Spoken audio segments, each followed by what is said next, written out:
அனைவருக்கும் வணக்கம். Welcome to tough IAS academy. நமது இன்றைய வகுப்பு இந்திய பொருளாதாரம். அதில் முந்தைய தேர்வுகளில் கேட்கப்பட்ட வினாக்கள், அதற்கான விளக்கத்தை பற்றி பார்க்க இருக்கிறோம். வாங்க சப்ஜெக்ட்குள்ளே போகலாம். ஸோ முதல் கேள்வி பாருங்கள். The objective of Jan Dhan Yojana is.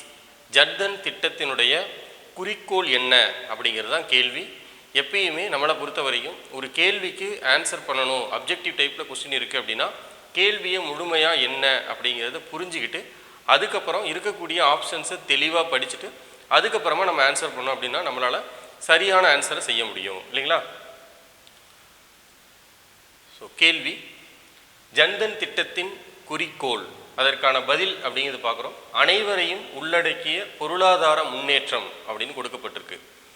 அப்போ ஜன்தன் திட்டத்தினுடைய குறிக்கோள் என்னவாக இருக்குது அப்படின்னா, இருக்கக்கூடிய அனைத்து இந்திய குடிமக்களையுமே வங்கி செயல்பாடில் கொண்டு வந்து சேர்க்கணும் அப்படிங்கிறது தான் ஜன்தன் திட்டம் அதனுடைய குறிக்கோள் அப்படின்னு பார்க்குறோம். இது நம்ம இயல்பாக சொல்லும் போது இப்படி சொல்லிடுறோம். இங்கே அவங்க ஆப்ஷனில் அதை எப்படி கொடுத்துருக்காங்க அப்படிங்கிறத பாருங்கள்.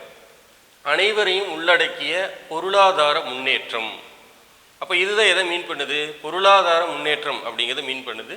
அப்போ அதுதான் ஜன்தன் திட்டத்தினுடைய குறிக்கோள் அப்படின்னு சொல்லி பார்க்குறோம். நீங்கள் மற்ற ஆப்ஷன்ஸை பார்க்கும் பொழுது பிராந்திய ஏற்றத்தாழ்வுகளை குறைப்பது, இது நம்ம பார்த்தோன்னே நம்ம சொல்லிடலாம். ஏற்றத்தாழ்வுகளை குறைப்பதற்கான ஜன்தன் திட்டம் அப்படிங்கிறது கிடையாது. அடுத்து பாருங்கள், சமூக விலக்கல், இதுவுமே நமக்கு சம்மந்தம் இல்லாத ஒன்றா இருக்குது. அடுத்தது மக்கட்தொகை கட்டுப்பாடு. ஸோ மக்கட்தொகையை கட்டுப்படுத்துறதுக்காக நம்ம ஜன்தன் திட்டத்தை பயன்படுத்துறது இல்லை இல்லைங்களா? ஸோ அதை நம்ம புரிஞ்சிக்கலாம். அதன்படி நம்ம ஆன்சரை ஈஸியாக நம்மளால் கண்டுபிடிக்க முடியும். அடுத்த கேள்விக்குள்ளே போகலாம்.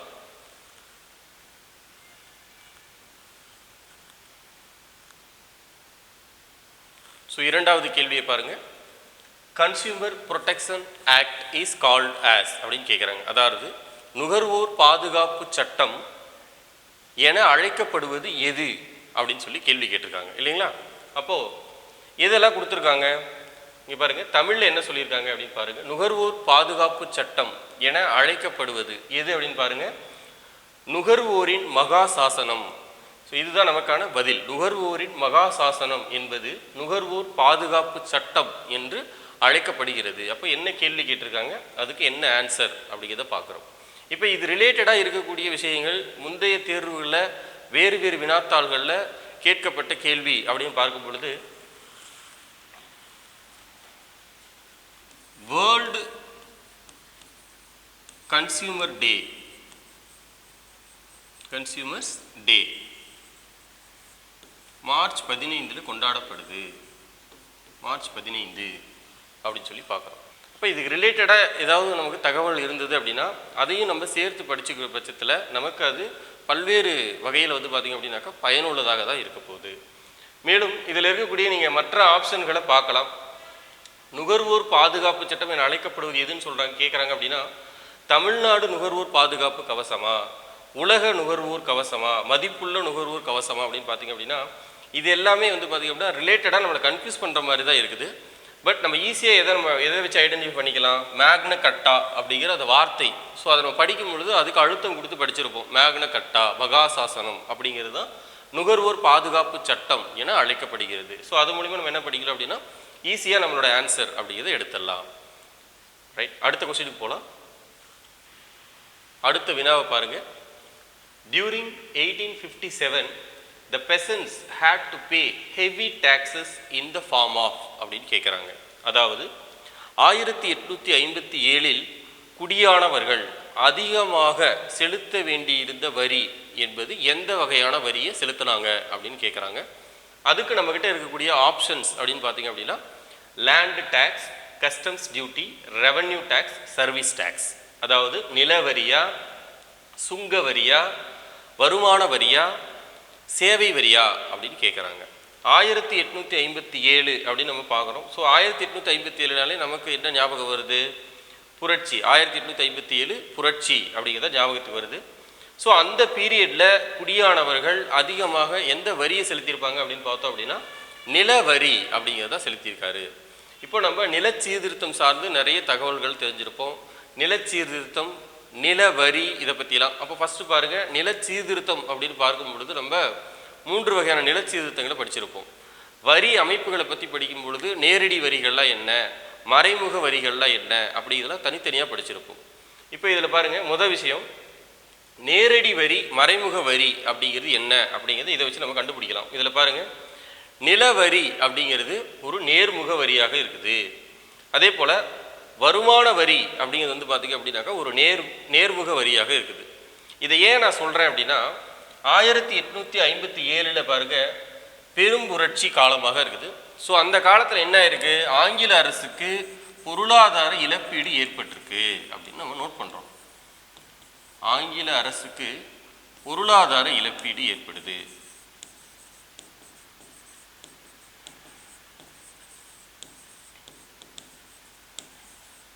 ஆங்கில அரசுக்கு பொருளாதார இழப்பீடு ஏற்படுவதற்கான காரணம் என்ன, 1857 பெரும் புரட்சி அப்படின்னு பார்க்குறோம். இந்த கேள்வி கேட்கப்பட்டதற்கான நோக்கம் என்ன அப்படிங்கிறது உங்களுக்கு புரிய வைக்கிறதுக்காக சொல்லிட்டு இருக்கேன். அப்போது 1857 பெரும் புரட்சியின் காரணமாக ஆங்கில அரசானது ஒரு பொருளாதார இழப்பீடை சந்திக்கும் பொழுது 1860 வருமான வரி அப்படிங்கிறது இந்தியாவில் முதலாக தொடங்கப்பட்டது அப்படின்னு பார்க்குறோம். அப்போ ஆப்ஷனில் பாருங்கள், நமக்கு வருமான வரியும் கொடுத்துருக்காங்க. ஆனால் கேள்வி என்ன அப்படிங்கிறது நம்ம தெளிவாக பார்த்துக்கணும். கேள்வி என்ன கேட்டிருக்காங்க, 1857 குடியானவர்கள். அப்போது இங்கே இடப்பெயர்வு அடைந்து வந்தவங்களை பற்றி சொல்கிறாங்க. குடியானவர்கள் அதிகமாக செலுத்த வேண்டியிருந்த வரி, அதையும் அவங்க குறிப்பாக சொல்கிறாங்க. ஹெவி டாக்ஸஸ், ஹெவியாக எந்த வகையான டாக்ஸ் இருந்திருக்கும். இப்போ வருமான வரி அப்படிங்கிறது துவங்கப்பட்ட காலம் வந்து பார்த்திங்க அப்படின்னாக்கா 1860, காரணம் 1857 புரட்சின்னு பார்க்குறோம். அதுக்கு முந்தைய காலத்தில் அப்போ என்னவாக தான் இருந்திருக்கும், நிலவரி அப்படிங்கிறது தான் இருந்திருக்கும். இப்போ அதை நம்ம எப்படி புரிஞ்சுக்கலாம் அப்படின்னா, நிலவரி அப்படின்னு பார்க்கும் பொழுது 1793 நமக்கு காரன்வாலிஸ் பிரபு அப்படின்னு ஒரு பிரபு இருக்கார். ஸோ அப்போ காரன்வாலிஸ் பிரபு காலத்தில் முதன்முறையாக ஒரு நில சீர்திருத்தமானது மேற்கொள்ளப்படுது. அதை நம்ம என்னன்னு சொல்கிறோம் அப்படின்னா ஜமீன்தாரி முறை அப்படின்னு நம்ம சொல்கிறோம்.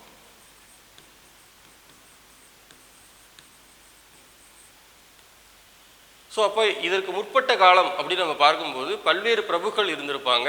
அப்போது அவங்க பெற்ற வரி அப்படிங்கிறது என்னவாக தான் இருந்திருக்கு அப்படின்னு பார்த்தீங்க அப்படின்னாக்கா நிலவரி அப்படிங்கிறது. ஸோ அதனால தான் நம்ம என்ன பார்க்குறோம் அப்படின்னாக்கா நிலவரி அப்படிங்கிறது இதுக்கு விடையாக இருக்கும் அப்படிங்கிறதுக்கு நம்மளால் வர முடியுது அப்படிங்கிறது தெரிஞ்சுக்கிறோம். அப்போ வரலாறு ஓரளவு தெரிஞ்சிருந்தது அப்படின்னா இந்த வரி அப்படிங்கிறது எப்படி ஒரு தாக்கத்தை ஏற்படுத்துச்சு பல்வேறு காலகட்டங்களில் அப்படிங்கிறத நம்ம புரிஞ்சுக்கிட்டு அதுக்கு தகுந்த மாதிரி நம்மளால் விடையளிக்க முடியும் அப்படிங்கிறத தெரிஞ்சுக்கலாம். சரிங்களா? அதே போல் இதில் பாருங்கள்,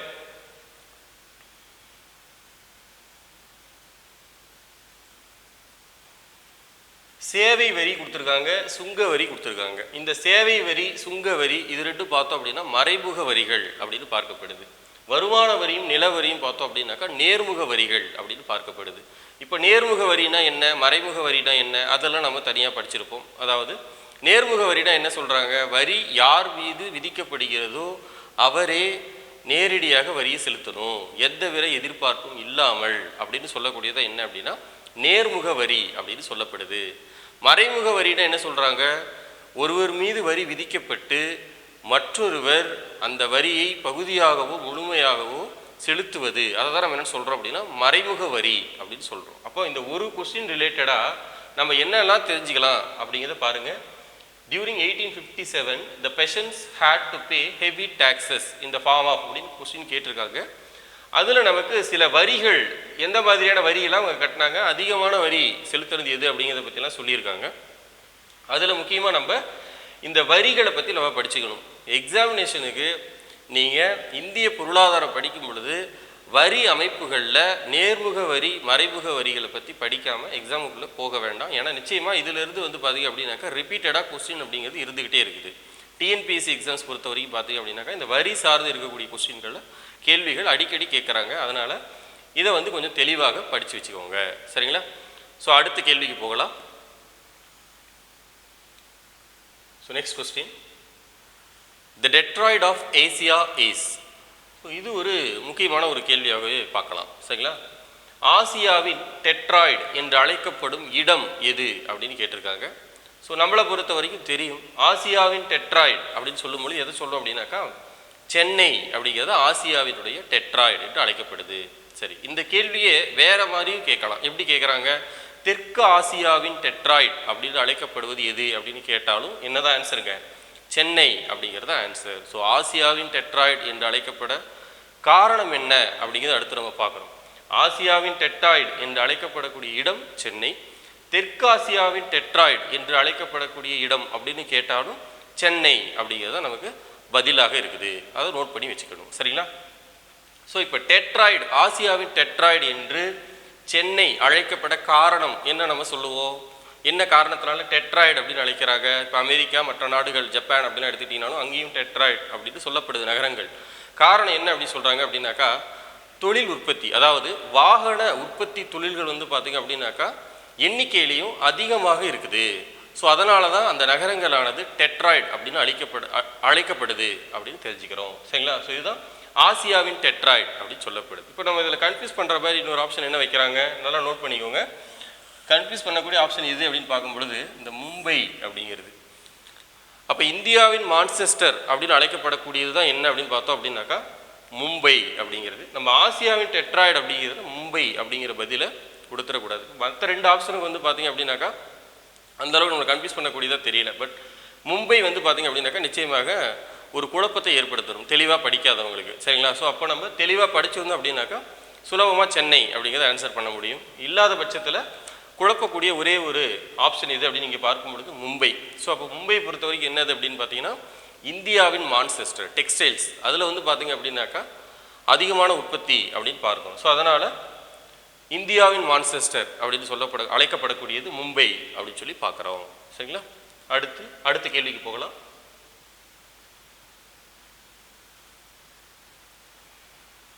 ஸோ அடுத்து ஒரு முக்கியமான திட்டம், அதை பற்றி தான் சொல்கிறாங்க. முதல்ல நம்ம ஜன்தன் திட்டம் அப்படின்னு பார்த்துருந்தோம். அதாவது 2014ஆம் ஆண்டு ஆட்சி மாற்றத்துக்கு அப்புறமா பிரதமராக நரேந்திர மோடி அவர்கள் பதவியேற்ற பின்னாடி பல்வேறு திட்டங்கள் வந்து பார்த்திங்க அப்படின்னாக்கா கொண்டு வந்திருக்காரு. அதை நம்ம வரவேற்கத்தக்கதாக தான் பார்க்குறோம். அதில் இருந்து பார்த்திங்க அப்படின்னாக்கா கேள்விகள் அப்படிங்கிறது நிறைய வந்து பார்த்திங்க இடம்பெறுது. பல்வேறு வகையான காம்படிட்டிவ் எக்ஸாம்ஸில் வந்து பார்த்திங்க அப்படின்னாக்கா அதிகமான கேள்விகள் அப்படிங்கிறது இடம்பெற்றுக்கிட்டே இருக்குது. இப்போ அதில் இந்த திட்டங்கள் வந்து பார்த்திங்க அப்படின்னாக்கா முக்கியத்துவம் பெறுது. பாருங்கள், அடுத்த கொஸ்டின் பார்ப்போம். When was Swachh Bharat Abhiyan was announced by the Prime Minister அப்படின்னு கேட்டிருக்காங்க. கேள்வியை நல்லா தெளிவாக மறுபடியும் சொல்கிறேன், நல்லா கேள்வியை தெளிவாக படிச்சுக்கிட்டு அதுக்கப்புறம் நம்ம ஆன்சர் பண்ணணும். கொஸ்டின் பாருங்கள். When was Swachh Bharat Abhiyan was announced by the Prime Minister? தமிழில் அதாவது எப்பொழுது ஸ்வச் பாரத் அபியான் பிரதம மந்திரியால் அறிவிக்கப்பட்டது அப்படின்னு கேள்வி கேட்டிருக்காங்க. அதாவது அறிவிக்கப்பட்டது தான் கேட்டிருக்காங்க, எப்பொழுது நடைமுறைப்படுத்தப்பட்டது அப்படின்னு கேள்வியில் கேட்கப்படலை. ஸோ நிறைய பேர் தவறு பண்ணுறாங்க இந்த மாதிரியான கேள்விகளில். நம்ம அந்த மாதிரியான தவறு வராதவண்ணம் பார்த்துக்கணும். அப்போ இதுக்கான ஆன்சர் அப்படிங்கிறது நம்ம என்ன பார்க்குறோம் அப்படின்னா இதுதான் பார்க்குறோம். ஆகஸ்ட் 15, 2014ஆம் ஆண்டு தான் ஸ்வச் பாரத் அபியான், அதாவது தூய்மை இந்தியா திட்டம் என்று அழைக்கப்படக்கூடிய ஸ்வச் பாரத் அபியான் அப்படிங்கிறது பிரதம மந்திரி நரேந்திர மோடி அவர்களால் அறிவிக்கப்பட்டது அப்படின்னு சொல்லி பார்க்குறோம். அப்போது ஆப்ஷனை பாருங்கள். October 2, 2013, October 2, 2015, October 2, 2016. இப்போ ஆப்ஷனை நோட் பண்ணிங்க அப்படின்னா இந்த 3 ஆப்ஷன்ஸ்லேயுமே பாருங்கள் அக்டோபர் அப்படிங்கிறது அக்டோபர் 2 அப்படிங்கிற தேதி வந்து பார்த்திங்க அப்படின்னாக்கா ரிப்பீட் ஆகிருக்கு, ஆண்டுகள் மட்டும் மாறி இருக்கு. அப்போது குழப்பக்கூடிய ஒரு விஷயமாக தான் இந்த கேள்வியை நம்ம பார்க்கலாம். ஏன் குழப்பமடையத்துக்கு என்ன காரணம்? ஸ்வச் பாரத் அபியான் அப்படிங்கிறது அக்டோபர் 2, 2014 நடைமுறைப்படுத்தப்பட்டது அப்படின்னு பார்க்கணும், செயல்பாட்டுக்கு வருது. ஸோ அதனால தான் அவங்க ஆப்ஷன் என்ன பண்ணியிருக்காங்கன்னா அந்த அக்டோபர் 2 அப்படிங்கிறத வச்சுருக்காங்க. கூட இயர்ஸை மட்டும் வந்து பார்த்திங்க அப்படின்னாக்கா மாற்றி வச்சுருக்காங்க. இப்போ கேள்வியை சரியாக படிக்காதவங்க என்ன பண்ணுவாங்க, ஸ்வச் பாரத் அபியான் அப்படின்னு படித்த உடனே டைரெக்டாக என்ன பண்ணிடுவாங்க அப்படின்னாக்கா அக்டோபர் 2, 2015 குழப்பப்படைஞ்சாங்க அப்படின்னாக்கா இதை சூஸ் பண்ணிடுவாங்க. ஆனால் கேள்வி என்ன கேட்டிருக்காங்க, ஸ்வச் பாரத் அபியான் பிரதம மந்திரியால் அறிவிக்கப்பட்டது எப்போ அப்படி தான் கேட்டிருக்காங்க. ஸோ அறிவிக்கப்பட்டது எப்போ அப்படின்னா ஆகஸ்ட் 15, 2014 ரைட். அடுத்து இதில் என்ன நம்ம முக்கியமாக நோட் பண்ணணும் அப்படின்னு பார்த்தீங்க அப்படின்னா, ஆகஸ்ட் 15 அப்படிங்கிறது நமக்கு சுதந்திர தினமாக பார்க்கப்படுது. அப்போது every independence day prime minister வந்து பார்த்தீங்க அப்படின்னாக்கா சில திட்டங்களை வந்து பார்த்தீங்க அப்படின்னாக்கா அறிவிச்சிட்டே வராரு. ஸோ அப்போ அவர் என்ன சொல்கிறாரு, புதிய இந்தியாவை உருவாக்குவோம் அப்படிங்கிறத எவ்ரி இண்டிபெண்டன்ஸ் டே மற்ற எந்த ஒரு மீட்டிங்லனாலும் வந்து பார்த்தீங்க அப்படின்னாக்கா நம்மளுடைய பிரதமரான நரேந்திர மோடி அவர்கள் பயன்படுத்திக்கிட்டே இருப்பார். அப்போ புதிய இந்தியாவை உருவாக்குவோம் அப்படிங்கிற நோக்கத்தில் பல்வேறு வகையான திட்டங்களானது அறிமுகப்படுத்தப்பட்டுக்கிட்டே வருது. அப்போது 2014ஆம் ஆண்டில் நம்ம பார்க்கும் பொழுது தூய்மை இந்தியா திட்டம் அப்படிங்கிறது பிரதம மந்திரியால் ஆகஸ்ட் 15, 2014 அறிவிப்பு தான் செய்யப்படுது. அது நடைமுறைப்படுத்தப்பட்டது அப்படிங்கிறது அக்டோபர் 2, 2014 தான் அறிமுகப்படுத்தப்படுது. அப்போது 2014 வேறு என்ன திட்டம்லாம் வந்திருக்குது அப்படின்னு நம்ம கொஞ்சம் யோசிச்சு பார்க்கலாம். இப்போ 2014 தான் நம்ம பார்க்கும் பொழுது ஆகஸ்ட் 28, இதுக்கு முன்னாடி நம்ம ஒரு திட்டம் பார்த்துருப்போம், ஜன்தன் திட்டம் அப்படிங்கிறது. இப்போ ஜன்தன் திட்டம் எப்பொழுது கொண்டு வரப்பட்டது அப்படின்னு ஒருவேளை ஒரு கேள்வி இடம்பெறுது அப்படின்னா, ஆகஸ்ட் 28, 2014 ஜன்தன் திட்டமானது கொண்டு வரப்பட்டது அப்படின்னு நம்ம தெரிஞ்சுக்கணும்.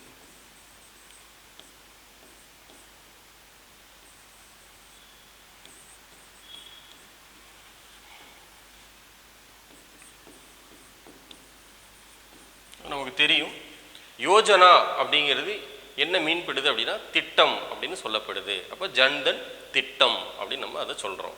அது எதுக்காக முன்னாடி பார்த்துருந்தோம், நம்ம எல்லாரையுமே வந்து பார்த்திங்க அப்படின்னாக்கா வங்கி செயல்பாடுகளில் இணைப்பதற்காக, அனைவரையுமே வங்கி செயல்பாடுகளில் இணைப்பதற்காக கொண்டு வரப்பட்ட திட்டம் அப்படின்னு பார்க்கும் பொழுது ஜன்தன் யோஜனா அப்படின்னு பார்க்குறோம். சரிங்களா? இதே போல தான் பார்த்திங்க அப்படின்னா டிஜிட்டல் இந்தியா அப்படின்னு ஒரு திட்டம் இருக்கும். அந்த டிஜிட்டல் இந்தியா திட்டமும் வந்து பார்த்திங்க எப்போ கொண்டு வந்திருப்பாங்க, 2014ஆம் ஆண்டில் தான் கொண்டு வரப்பட்டது அப்படின்னு சொல்லி பார்க்குறோம். தேங்க்யூ.